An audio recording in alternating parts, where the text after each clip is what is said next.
Madame, Monsieur, bonsoir, bienvenue dans votre 19h sur Monaco Info. Nous sommes le vendredi 28 juin et voici les titres.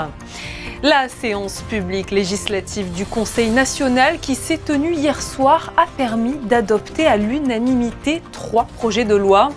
Nous vous détaillerons dans un instant leur contenu et ce que cela va changer.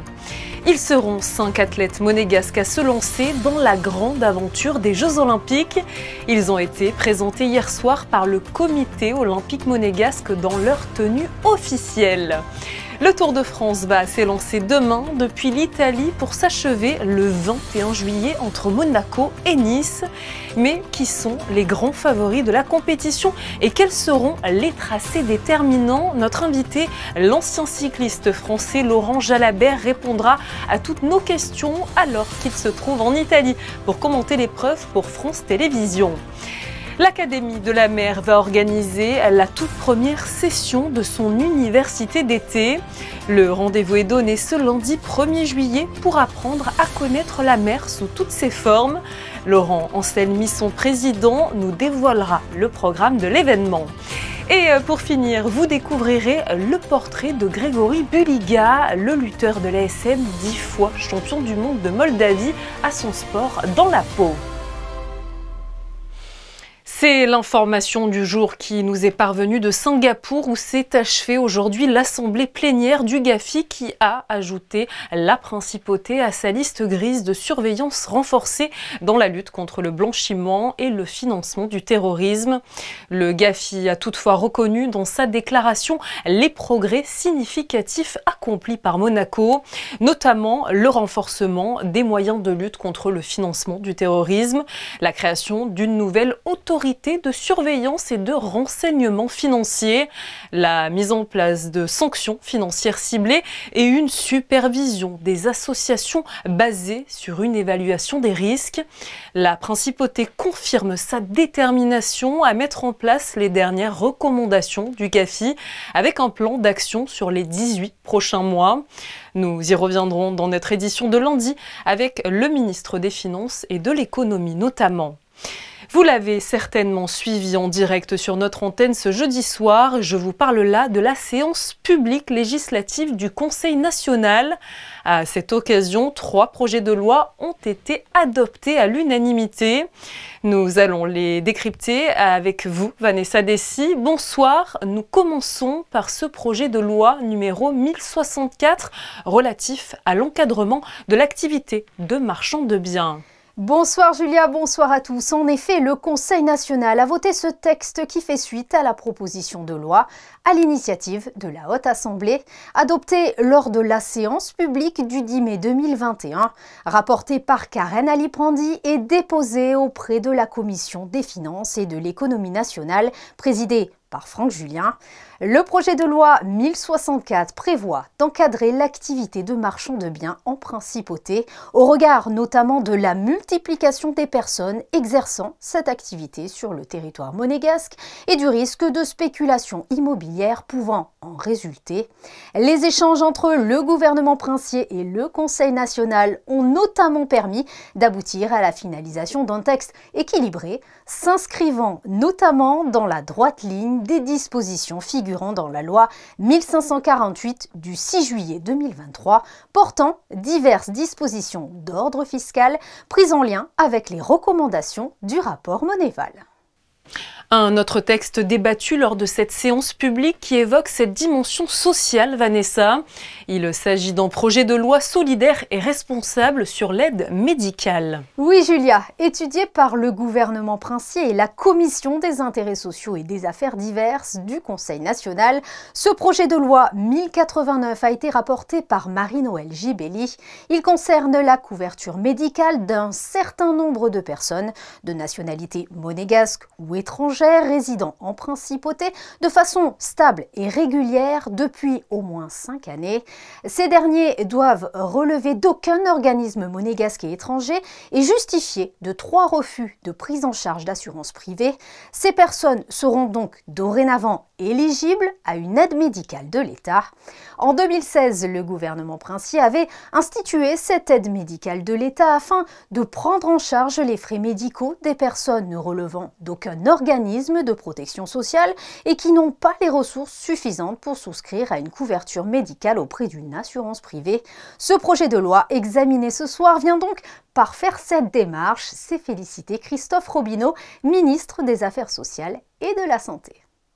Et un dernier texte, Vanessa, évoquait ce jeudi soir le projet de loi numéro 1085 sur le droit à l'oubli, issu également de la CISAD. Alors, quels sont les objectifs visés par ce texte ? Toujours dans une dimension humaine et protectrice, ce projet de loi issu de la Commission des intérêts sociaux et des affaires diverses, présidée par Franck Lobonneau, est à l'origine une proposition de loi à l'initiative du Conseil national, adoptée le 15 juin 2022 en séance publique. Ce texte aboutit à l'introduction de nouvelles dispositions qui renforcent l'arsenal dont dispose la principauté afin de lutter contre toute forme de discrimination en concourant à faciliter à l'accès au crédit pour des personnes présentant un risque en raison d'une maladie ou d'un handicap. La mise en place du droit à l'oubli est dédiée aux personnes atteintes de maladies type cancer ou hépatite C et n'ayant pas fait l'objet d'une rechute passée dans un certain délai à compter de la fin du protocole thérapeutique. Ce texte entend également accorder le bénéfice d'une assurance emprunteur sans surprime ni exclusion de garantie de la part de l'assureur pour quelques pathologies. Dans certains cas, aucune information relative à l'état de santé de l'assuré, ni même aucun examen médical ne pourra être sollicité par l'assureur. Et enfin, le projet de loi prévoit de recourir à une médiation en cas de conflit entre l'emprunteur et l'établissement de crédit. Merci beaucoup à vous, Vanessa Dessy, pour toutes ces informations à propos de la séance législative qui s'est tenue donc hier soir. Nous vous retrouvons à la fin de ce journal pour la météo. Les Jeux Olympiques de Paris 2024 débuteront dans moins d'un mois. L'occasion pour la principauté de présenter les 5 athlètes qui auront l'honneur de porter les couleurs monégasques. Le prince Albert II et la princesse Charlène étaient présents pour soutenir ces sportifs qui vont se lancer à corps perdu dans ce grand événement. Reportage Jean-Alexandre Dordet et Émilie Flamin. 5 athlètes de haut niveau, 5 noms qui feront rayonner la principauté dans un mois durant les Jeux Olympiques de Paris. 2 d'entre eux porteront même le drapeau monégasque, comme la nageuse Lisa Pou qui s'est qualifiée aux Jeux en arrivant 9e du 10 km en eau libre lors des championnats du monde de Doha en février. Des personnes de la principauté m'ont beaucoup aidée, m'ont épaulée depuis que je suis arrivée ici étant plus jeune. J'ai grandi en tant que femme, hein. J'étais toute petite, toute timide à l'époque et j'ai évolué autour de personnes qui m'ont aidée et m'ont soutenue. Et ça représente beaucoup, je pense que je vais faire en sorte de les remercier en fait, avec mon résultat. Lui participera pour la 2e fois aux Jeux Olympiques, le nageur double médaillé d'or Théo Druhen, et cette fois-ci, il aura également l'honneur de porter le drapeau. Représenter mon pays ou pouvoir les remercier de tout ce qu'ils m'ont pu m'apporter, que tous les sports que j'ai fait grâce à eux et tout ça, donc c'est important pour moi de les remercier et aussi de donner le meilleur pour moi et de faire briller la principauté. Après son arrivée 15e aux Jeux de Tokyo avec l'aviron, Quentin Antonielli revient cette année pour représenter son sport et son pays. C'est toujours assez spécial de représenter Monaco parce qu'on est toujours pointé un peu comme le pays exotique parce qu'on est vraiment pas très nombreux, surtout en aviron. Mais c'est vraiment bien de prouver qu'on peut venir d'un petit pays et faire du sport à haut niveau et battre des grosses nations. Elle aussi participe pour la 2e fois consécutive aux Jeux Olympiques, la pongiste Xiao Xingyang, qui était arrivée 17e à Tokyo l'an dernier. Elle arrive cette année avec moins d'appréhension. La 2e fois, je me sens plus zen, mais quand même beaucoup des émotions encore. Parce que Jeux Olympiques, c'est le rêve de tout le monde. Donc déjà réussir 2e fois, donc je pense que tous les athlètes qui sont là, donc on a pas mal travaillé pendant toutes ces années-là. Donc on a réussi, on est très contents. Pour clôturer cette liste d'athlètes monégasques, la sprinteuse Marie-Charlotte Gastaud, détentrice des records nationaux du 200 mètres et 400 mètres haies. Ce sera cette année ses premiers Jeux Olympiques. Je suis en train un peu de réaliser. Je ne réalisais pas non plus au début. Donc tellement contente, vraiment tellement contente. J'ai super hâte et ça va être une très belle expérience. Les sélections sont faites. Rendez-vous donc à partir du 26 juillet prochain. Cet événement a dû lui s'adapter face aux Jeux Olympiques de Paris. Le Tour de France ne se clôturera pas avec la fameuse arrivée sur les Champs-Élysées, mais avec une dernière étape inédite entre Monaco et Nice. Et la plus célèbre des compétitions cyclistes du monde va débuter demain. Pour nous en parler ce soir, nous recevons un ancien numéro 1 mondial qui a marqué l'histoire de la Grande Boucle. Bonsoir à vous, Laurent Jalabert. Bonsoir. Le Tour de France 2024 débutera donc demain, le samedi 29 juin, avec la toute première étape 100% italienne. Je crois que vous êtes d'ailleurs sur place entre Florence et Rimini. 206 km à parcourir et plusieurs difficultés à franchir, je crois. C'est bien ça? Oui, c'est ça, oui. Première étape très difficile. Je crois bien que dans l'histoire du Tour, on n'a pas encore assisté à une première étape aussi ardue, avec pas moins de 7 grands prix de la montagne répertoriés, 3600 mètres de dénivelé positif. Il fait très chaud ici en Italie. C'est un temps de saison, mais c'est arrivé brutalement. Donc, je pense que ça va marquer les organismes. Donc voilà, une entame de Tour qui sera compliquée, je pense. Parlez-nous un petit peu des grands favoris pour cette édition 2024. On s'attend à entendre des noms déjà bien connus pour le Tour de France. Oui, écoutez, il y a 4 grands noms qui se dégagent. Bien sûr, Tadej Pogacar, qui a remporté le Tour d'Italie, a fait un début de saison incroyable. Il est dans une forme éblouissante, c'est lui le plus fort en ce début de tour, on n'en doute pas. En face, il y a le double vainqueur sortant, Jonas Vingegaard, qui n'a pas couru depuis 3 mois, qui a été blessé, qui revient à la compétition sur le tour avec l'idée de défendre son titre. Primož Roglic, qui n'a jamais gagné le tour, mais qui a gagné 3 Tours d'Espagne et un Tour d'Italie, et qui rêve de gagner le tour, lui aussi fait partie des favoris. Et puis le jeune prodige belge, Remco Evenepoel, qui a gagné un Tour d'Espagne et qui découvre le tour.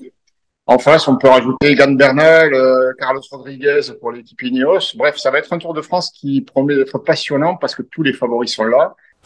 Alors, à Monaco, on n'a pas de coureur monégasque qui participe au Tour de France, mais certains vivent à Monaco, comme Tadej Pogacar, vainqueur du Giro, vous l'avez dit, qui devrait être évidemment un grand favori. On espère de notre côté qu'il va gagner. Est-ce que, pour votre côté, vous nous avez parlé des grands noms, mais si vous deviez donner déjà en amont de ce tour un grand vainqueur, lequel ça serait? Moi, je pense que le grand favori, c'est Pogacar, ça ne fait aucun doute. Hein. Même s'il a été dominé sur les dernières éditions, il a donné tellement de garanties cette année. C'est un garçon qui a tellement de talent. Et dans ses propos, il se dit dans une forme qu'il n'a encore jamais connue à l'approche de ce tour. Donc, ça promet.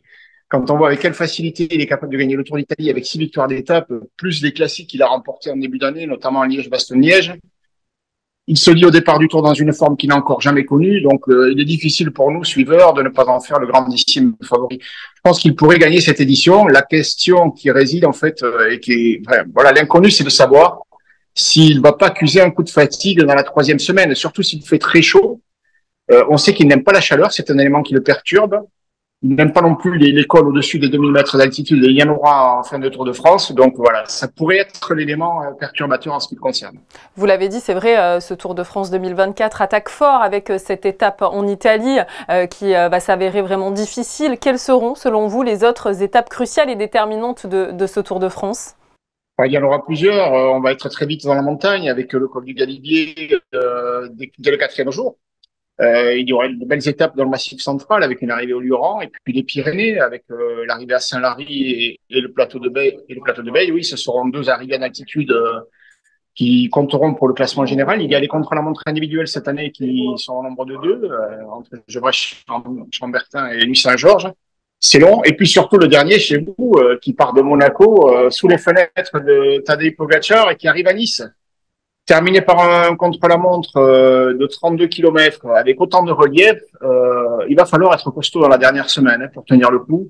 Et puis surtout qu'à la veille de l'arrivée, on a une étape vraiment très très difficile sur une distance courte qui arrive au col de la Couillole, et qui part de Nice, 130 km à peine, mais avec près de 5000 mètres de dénivelé, un enchaînement de difficultés. Donc voilà, le Tour de France ça va être terrible et je pense que ces journées-là en montagne et dans le contre-la-montre vont être les plus déterminantes et décisives pour le classement général. Je vais profiter de votre expérience puisqu'on peut le dire, Laurent, avec 11 participations à votre actif, 4 victoires d'étape, 2 maillots verts et 2 maillots à pois. Vous avez personnellement tout vécu sur les routes du Tour de France. Comment on se sent finalement à la veille d'un tel événement? Alors moi, je suis excité, impatient aussi. C'est vrai que c'est une tellement belle aventure de participer au Tour de France. Que l'on soit coureur ou que l'on soit suiveur, c'est vraiment un événement incontournable et je suis ravi d'être présent et impatient que la course démarre enfin. Et surtout sans chauvinisme aucun, mais est-ce qu'on peut aujourd'hui déclarer le Tour de France comme la plus grande épreuve cycliste au monde et donc comme le plus grand de tous les tours? Oui, oui, sans aucun doute. C'est vrai que le Tour supplante toutes les autres courses. C'est une épreuve à nul autre pareil. Il y a certes 3 grands tours au calendrier international, l'Espagne, l'Italie et le Tour de France. Mais le Tour de France, c'est vrai qu'il y a un engouement populaire et surtout médiatique que l'on ne retrouve pas dans les autres grandes épreuves. Merci infiniment à vous, Laurent Jalabert, et nous vous souhaitons un bon Tour de France au micro de France Télévisions et de RTL. Et à très vite à Monaco pour les dernières étapes. Et je vous rappelle que vous pouvez retrouver en replay votre émission Rendez-vous à Monaco avec Laurent Jalabert. L'ancien cycliste est monté dans la voiture de Christophe Pacaud pour tout vous dévoiler sur sa carrière et notamment sur le Tour de France. Une bonne nouvelle pour poursuivre pour les amoureux de basket. Mame Jaïté prolonge à l'AS Monaco pour la saison à venir. Le pivot international français a connu, c'est vrai, un début difficile mais a su se montrer précieux lors de la deuxième partie de la saison. Sacha Obradovic a pu compter sur lui notamment dans le Game 4 avec 14 points, 5 rebonds pour 21 d'évaluation. On a hâte en tout cas de le voir la saison prochaine. Un grand congrès international sur la cardiologie se déroule cette semaine à Nice. Le centre cardio-thoracique de Monaco y participe en accueillant une dizaine d'opérations. Ces dernières seront bien évidemment filmées puis retransmises en direct au congrès. Des démonstrations qui permettent au centre de montrer son expertise dans le traitement des occlusions coronariennes chroniques. Plus de détails avec le docteur Camille Verlin et le docteur Laurent Drogoul. Ça fait 2 jours qu'on a un congrès international qui se déroule ici au centre cardio-thoracique. Ça s'appelle le MLCTO Course. C'est un congrès sur les occlusions chroniques coronaires. C'est une partie un peu spécifique de la cardiologie interventionnelle où en fait on va déboucher des artères qui sont bouchées depuis longtemps. Les congressistes sont à Nice, au Palais de la Méditerranée. Ici, on est au centre cardio-thoracique. Nous, on fait des lives. On a des patients en direct qui sont retransmis au congrès. Et il y a aussi des lives à la clinique Saint-Georges à Nice. Donc, on est 2 centres et ainsi qu'au centre au Canada. À l'occasion de ce congrès, on va soigner des patients qui ont des artères coronaires bouchées depuis plusieurs mois, plus de 3 mois, ce qui est complètement différent de la pathologie de l'infarctus aigu où l'artère se bouche brutalement. Et là, on sait tous qu'il faut intervenir avec les équipes du SAMU et déboucher l'artère dans les 6 premières heures. Là, c'est l'inverse. L'artère s'est bouchée. Le patient a survécu, fort heureusement pour lui, mais on se trouve face à une artère bouchée depuis très longtemps. Donc ce qui occlue l'artère est beaucoup plus constitué et beaucoup plus dur à récupérer. Jusqu'il y a quelques années, nous n'avions pas les techniques pour les récupérer. Et depuis une dizaine d'années, maintenant, nous avons le matériel et les techniques qui permettent de déboucher des artères coronaires bouchées depuis plusieurs mois, voire plusieurs années. Ça nécessite un matériel dédié et un savoir-faire très important et une haute expérience pour pouvoir soigner ce type de patient. On travaille souvent à 2 médecins puisque c'est des techniques assez compliquées. Les interventions peuvent tout à fait se faire sous anesthésie locale avec une petite sédation faite par l'anesthésiste parce que ça peut être un petit peu long. Et on utilise des techniques avec du matériel très perfectionné et des petits guides qui permettent de déboucher les coronaires dont le maniement nécessite vraiment un apprentissage important. Des propos recueillis par Justin Hadel. Nous vous parlons à présent d'une grande première à Monaco. L'Académie de la mer organise une session d'été du 1er au 13 juillet. 40 auditeurs venus du monde entier ont été sélectionnés pour participer à cette université estivale. Ils pourront découvrir un programme complet autour de la mer dispensé exclusivement en français. Pour nous dévoiler le détail de ce nouvel événement en principauté, nous recevons sur notre plateau Laurent Anselmi, le président de l'Académie de la mer. Bonsoir Laurent Anselmi. Bonsoir. Alors pour la toute première fois, l'Académie de la mer va organiser en juillet une session d'études. Alors première question, alors qu'elle débutera ce lundi, pouvez-vous nous expliquer quelles seront les grandes thématiques qui vont être abordées ? Donc nous partirons sur 3 grandes thématiques. Une thématique environnementale qu'on appelle bilan de santé des mers et océans. Une thématique géopolitique qui traitera des relations internationales et des rapports de puissance autour des mers et océans. Enfin une thématique juridique qui tendra à évoquer un panorama des grands enjeux contemporains du droit de la mer. Vous avez vraiment voulu que la mer, sous toutes ses formes, soit abordée, de l'environnement à la sécurité, en passant par l'économie. En quoi c'était important de la prendre finalement dans sa globalité? Bien, notre démarche est partie d'un constat au terme duquel, à Monaco et de longue date, les mers et océans sont abordés, mais essentiellement sous l'angle scientifique et environnemental. On va dire que ça fait partie quelque part de l'ADN de la principauté. Il nous a semblé qu'on pouvait adjoindre de nouvelles dimensions à ces études en abordant, comme d'ailleurs vous venez de le dire, des questions d'ordre géopolitique, des questions d'ordre juridique, des questions d'ordre économique et aussi alimentaire, qui font bloc, si je peux dire, avec les aspects environnementaux et scientifiques, tout ceci sous ce slogan qui, pour nous, résume un peu notre état d'esprit et notre démarche, la mer à 360 degrés. Alors pour cette toute première session d'été 2024, ce sont 30 à 40 auditeurs qui ont été sélectionnés. Ils vont pouvoir suivre donc ces enseignements fondamentaux autour de la mer. Comment ont-ils été choisis? D'où viennent-ils finalement? Alors, il faut que vous sachiez que pour ces 40 places, que nous avons fixé le plafond à 40 pour garder, je dirais, un aspect humain et pour faire en sorte que les auditrices et les auditeurs de la session communiquent entre eux, se connaissent. Donc nous avons eu plus de 300 demandes. Donc évidemment, les choix ont été douloureux. Nous avions ciblé deux types de profils. Un profil estudiantin, si je peux dire, et puis des profils plus seniors de personnes qui étaient déjà dans le milieu professionnel, intéressées aux questions maritimes. Franchement, nous pensions que nous n'en aurions pas beaucoup. Mais contre toute attente, ces profils seniors se sont beaucoup manifestés et composent à ce jour à peu près 30 à 40% de la promotion. Comment avons-nous sélectionné? Nous avons essayé de veiller à une répartition entre les différents profils académiques, c'est-à-dire des scientifiques, des juristes, des économistes, des politologues, des gens qui viennent du milieu des écoles de commerce, de la communication, etc. Et puis aussi une répartition géographique, puisque nous avons des auditrices et des auditeurs en provenance du monde entier. C'est-à-dire ça va du Sri Lanka au Canada, en passant par le Brésil, en passant par évidemment la France, l'Italie, beaucoup de gens d'Afrique du Nord, beaucoup de gens aussi de la zone des Balkans. Donc c'est extrêmement cosmopolite. Nous avons essayé de faire une répartition. Nous avons aussi équilibré entre les gens, les universitaires et les étudiants par rapport aux seniors.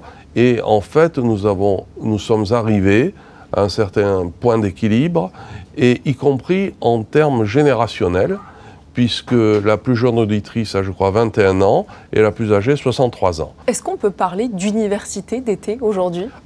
Bien entendu, puisqu'on est dans le sens littéral de l'université, c'est-à-dire la globalité des savoirs et des connaissances. Alors, cette première session d'été 2024 portera le nom de Promotion Prince Régnier III, un hommage évidemment à l'action du Prince Régnier pour la protection des mers et des océans. Expliquez-nous. Alors, tout d'abord, nous avons été créés l'année dernière, et l'année dernière, c'était l'année de commémoration du centenaire de la naissance Prince Régnier. Donc, la création de l'Académie de la mer s'inscrit, si vous voulez, dans cette commémoration. Donc il était logique que la première promotion porte son nom. En outre, tout ce qu'il a fait pour les mers et océans, y compris en termes de droit international, parce que son action était fondée sur la prééminence du droit. Qu'il s'agisse des accords internationaux, Ramoge, Pélagos, ACOBAMS, qu'il s'agisse aussi de l'aire marine protégée de la réserve du Narvoto, il l'a créé avec un acte juridique qui est une ordonnance. Donc tout ceci est très cohérent, et donc il était naturel que cette première promotion porte son nom. Avec cette université d'été, finalement, qu'est-ce que cela permet de susciter chez les gens? Est-ce que vous vouliez éduquer, questionner, faire réagir peut-être? Absolument. C'est une action sur les esprits. Une action sur les esprits et qu'on veut aussi qu'ils s'inscrivent, comme je vous l'ai dit, dans la durée. Il s'agit d'éduquer à tout point de vue, de faire prendre conscience et aussi de créer un réseau, c'est-à-dire un réseau d'auditrices et d'auditeurs. Une fois qu'ils partiront après cette session, ils seront à la fois des porte-paroles de l'Académie de la mer de Monaco, mais aussi ils véhiculeront de notre pays une vision qui est aussi d'un pays où on s'occupe des affaires de l'esprit, je dirais. Et donc ça, c'est très important. Merci infiniment, Laurent Anselmi. Je vous en prie. Nous prenons la direction des États-Unis où tous les yeux étaient rivés hier soir sur le tout premier débat présidentiel.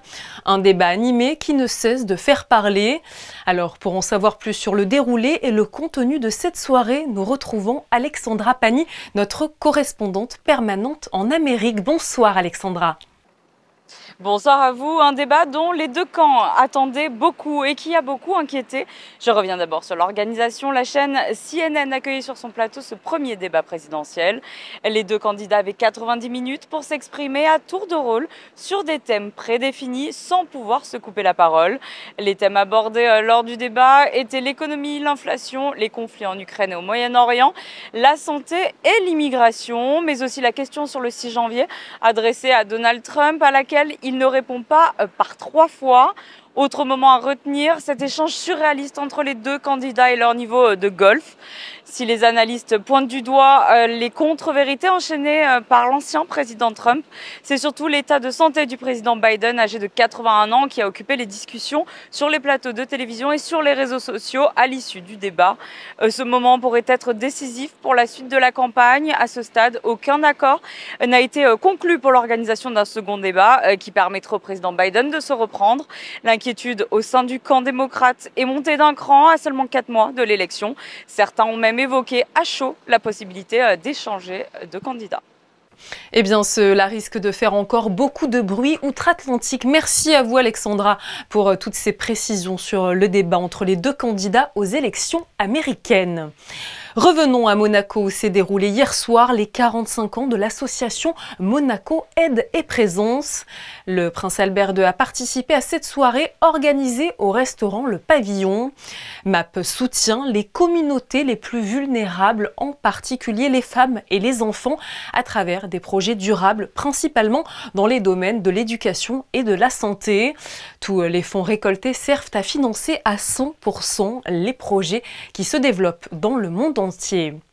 Un autre anniversaire se tenait également hier soir. Le Katz Business Center de Monaco fêtait ses 30 ans d'existence au Castle Rock.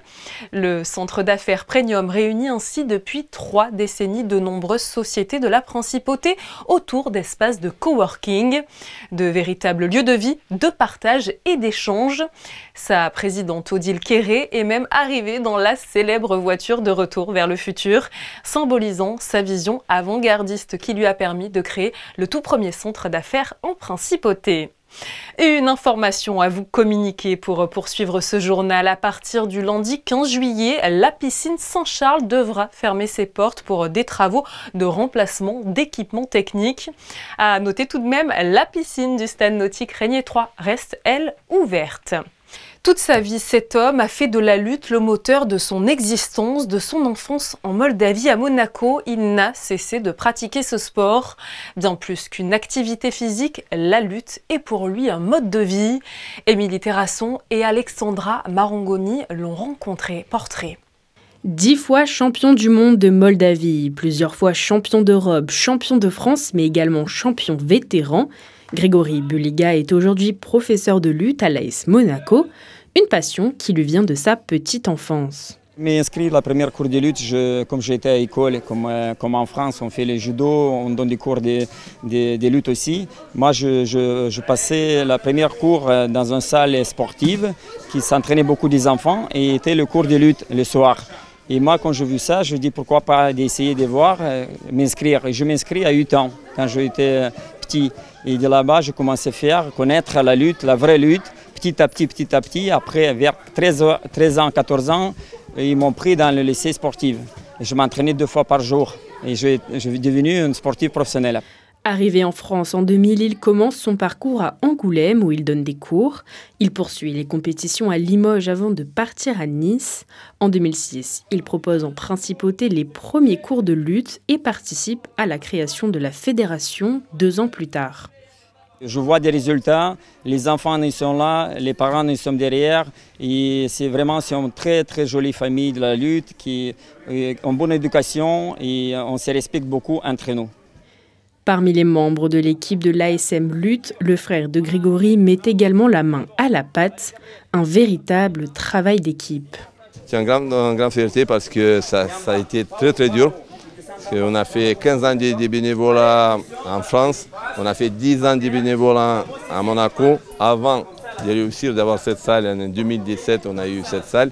On a fait 15 ans de bénévolat et là je continue encore aujourd'hui. Je fais des bénévolats dans cette club et c'est une grande fierté de travailler à Monaco et surtout de voir tout ce monde, tous ces petits, faire de la lutte. Pour les licenciés du club, cet esprit de famille se ressent. La lutte n'est pas qu'un sport de contact, il est avant tout pour ces enfants le moyen d'apprendre la souplesse, l'esprit d'équipe, mais aussi le respect. Ça nous représente un sport incroyable, genre on s'amuse, on est une famille quoi. La lutte, ça représente le sport le plus vieux du monde et c'est bien, on a un coach super bien, on a une grande famille et que tout le monde vienne parce que comme ça grandit la famille. Pour marquer cette fin d'année, le club de lutte organise un voyage à la montagne, le moyen pour eux de continuer de renforcer le lien entre chaque membre. Vive la lutte à Monaco! Oui! Revenons en images sur le récital de Katia Buniatichvili qui a eu lieu hier soir à la Salle des Princes. Reconnue pour ses interprétations uniques et sa maîtrise technique exceptionnelle, la virtuose a émerveillé l'auditoire. Écoutez.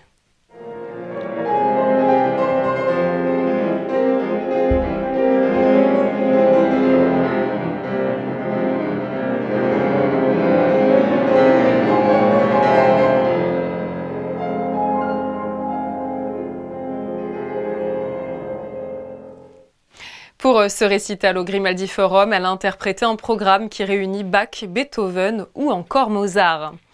Je vous propose de retrouver à nouveau Vanessa Dessy pour faire un point complet sur vos prévisions météo. Et le moins que l'on puisse dire, Vanessa, c'est que le grand ciel bleu estival, ce n'est pas pour tout de suite.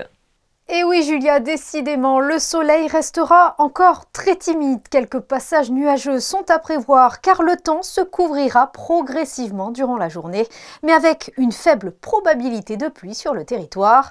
Les températures, quant à elles, seront en hausse, elles oscilleront de 22 à 28 degrés. Et demain, nous souhaiterons une très bonne fête à tous les Pierre et les Paul. Nous vous avons présenté dans ce journal les 5 athlètes monégasques qui participeront au JO de Paris dans moins d'un mois. Ce soir, nous vous proposons de regarder dans le rétroviseur avec des clichés des différentes délégations de la Principauté qui ont pu prendre part à cet événement hors norme, été comme hiver. Tous ces sportifs ont pu poser aux côtés du prince Albert II et de la princesse Charlène. C'est la fin de cette édition. Merci pour votre fidélité. Comme chaque soir sur Monaco Info, belle soirée et à demain.